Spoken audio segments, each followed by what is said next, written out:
رميتها في سلة الزبالة. سماعة قصدك على السماعة دي؟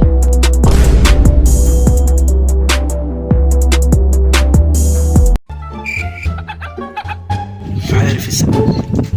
جربها. انت اللي مين؟ يا اسطى السماعة دي ليه؟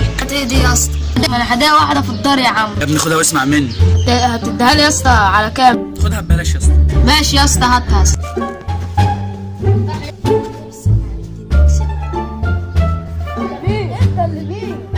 وسام فين السماعة؟ بعتها يا عم للواد سلام صاحبي، انت روح هاتها منه ماليش دعوة يا عاوي. هتستحمل. اديها لك منه ايه؟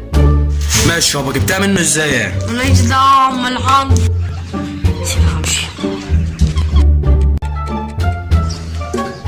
القرف اللي الواد بيقول في البيت. راحت فين السماعة؟ سماعة ايه؟ السماعة الصغيرة دي؟ ايوه، رميتها في سلة الزبالة. ليه يا حاج ليه؟ يا ابني خد 20 جنيه وروح هات لك واحدة ولا أي حاجة، مش غالية يعني. والراجل خد سلة الزبالة. طب فين عامل النظافة ده؟ هروح. عمو يا زبال، انت بتكلمني بالطريقة دي ليه؟ عايز اخد الزبالة بتاعتنا بعد اذنك يا عم. يعني ايه عايز تاخد زبالته؟ كان في سماعة في زبالتنا هنا عندك. سماعة قصدك على السماعة دي؟ ايوه هي. خد يا عم حلال عليك. شكرا يا عم الزبال. ماشي، هفوتها لك المرة دي. سلام. سلام يا ابني.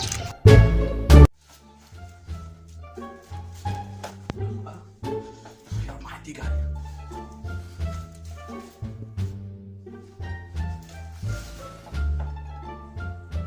الله، هات يالا السماعة دي يالا بتاعتي انا يالا. دي سماعتي. نهار ابوك اسود.